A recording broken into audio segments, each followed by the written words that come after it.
Hey guys, welcome back to my channel. It's been a while, y'all, I know, but I am back today with a recipe for you guys. If you love Southern style soul food, you have to try my neck bone recipe. These neck bones will be absolutely delicious, lip smacking good, y'all. Flavored down to the bone. As you can see, my neck bones are nice and meaty, and I'm going to show you the ingredients we're using today. I have a Vidalia onion there, gravy master, some Worcestershire sauce, oregano, garlic powder, onion powder. We have that Lowry seasoning salt, black pepper, and we have Kinder's Buttery Steakhouse. There is no right or wrong way to season your neck bones, guys. You can pretty much use any type of seasonings you like. These are the seasonings that I like to use. So we're going to go in, and first we're going to take that onion. You want to slice your onion up just like that. And then we're not going to leave it large in size like that, y'all. I'm going to chop it up really good. Make sure it's chopped up really good, and then you're going to just add those onions to your to your pan with the neck bones. So of course the onions is going to give it really good flavor. It's going to be nice and flavorful for that roux that you're going to make. The gravy is going to flavor up that gravy really good, y'all. I love onions. That's why I'm using an extra amount. You could use however much onions you want to use. You can also add green peppers. I did not have any peppers in the house, but if I did, I will be adding sliced green peppers to this recipe as well. We're going to start with the Worcestershire sauce. You want to just take the Worcestershire sauce and then just shake it in there, y'all. I don't have a specific measurement now. I'm just pretty much eyeballing it. That's what I do with all of my food. I eyeball it. You're just shaking it in for the flavor. That's going to give your meat and the gravy a really good flavor. And then you're going to go in next with the gravy master.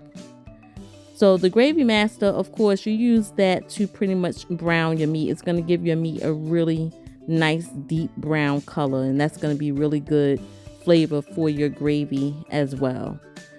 So you only need a small amount of gravy master. You don't want to get a little heavy-handed with that. A small amount will go a long way, and it will definitely darken your gravy as much as you want it. So next, guys, we're going in with the onion powder. Make sure you season your meat with the onion powder generously. Onion powder is not salt. You could use however much you like. Next, we're going in with the garlic powder. You're going to do the same. Make sure you season very generously. We're using various different seasonings, y'all. So this meat is going to be flavored down to the bone. I'm telling you, it's going to be so good. You're going to go in with your Lowry seasoning salt. You want to make sure you season until you're sneezing, y'all. You got to smell your seasoning on your food, okay? You don't want to get crazy with it because we're using various different ones. Next, we're going in with the Buttery Steakhouse. You're going to shake a little bit of that on as well. I love Buttery Steakhouse seasoning. You could use that on just about anything. It's delicious.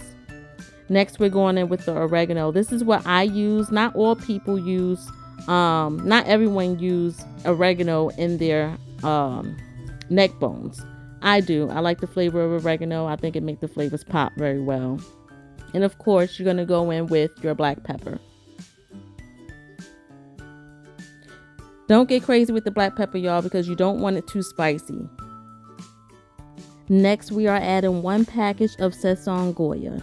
Now, this is optional, of course. You don't have to use this. I just like using this on my neck bones, on my chicken, beef. It has a really good flavor.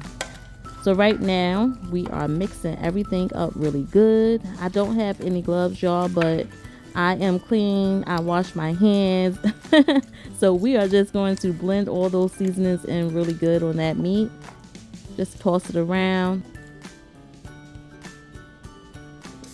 Next, I'm going to add Lipton onion soup mix, y'all. Now this is pretty much a secret ingredient. This will definitely enhance your flavors of your gravy. And I will usually, anytime when I'm making any type of homemade gravy, this is like a staple ingredient that I will definitely use, as well as it's going to blend in with your meat and also enhance the flavors of your meat.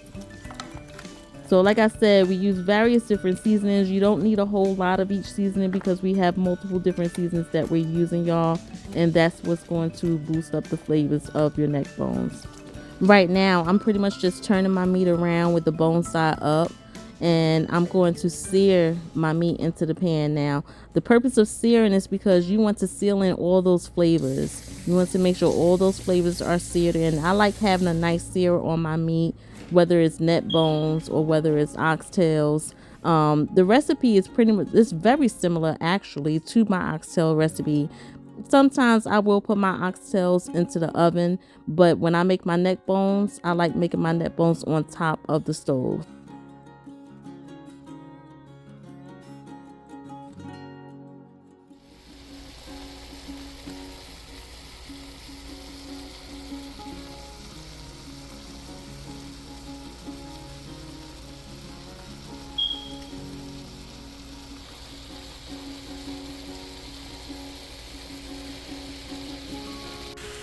My neck bones have been searing now for about 5 minutes, and I'm going to top this off with a little thyme.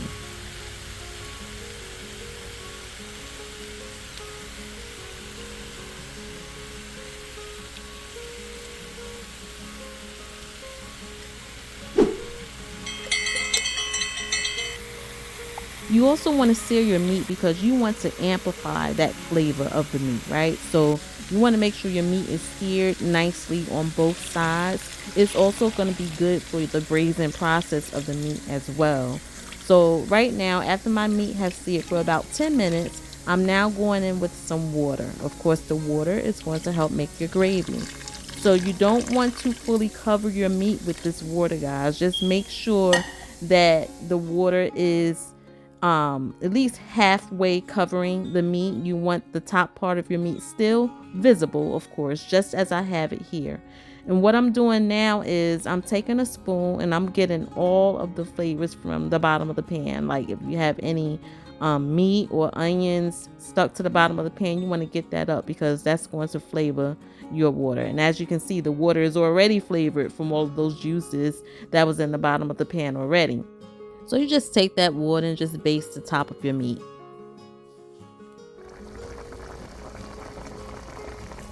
So now my meat have been searing in the pan for about another 15 minutes. And I'm just checking it. Look at it. It's cooking very nicely, y'all. You're going to put that top on. You're going to let that go for about another 40 minutes. Cooking time is going to depend on the size of your neck bones. As you can see, the neck bones pretty much made its own gravy.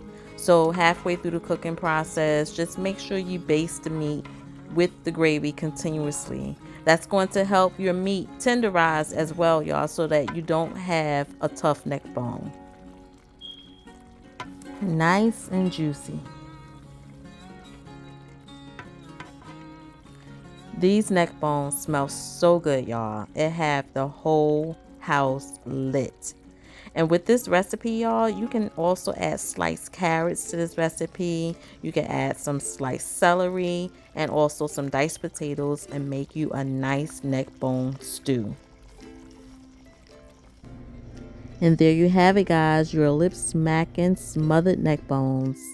These neck bones are so good and tender. Look at how tender they are, y'all. So good for right off the bone. And as you can see, I paired this with some white rice, gravy, cornbread, and green beans and white potato. Absolutely delicious.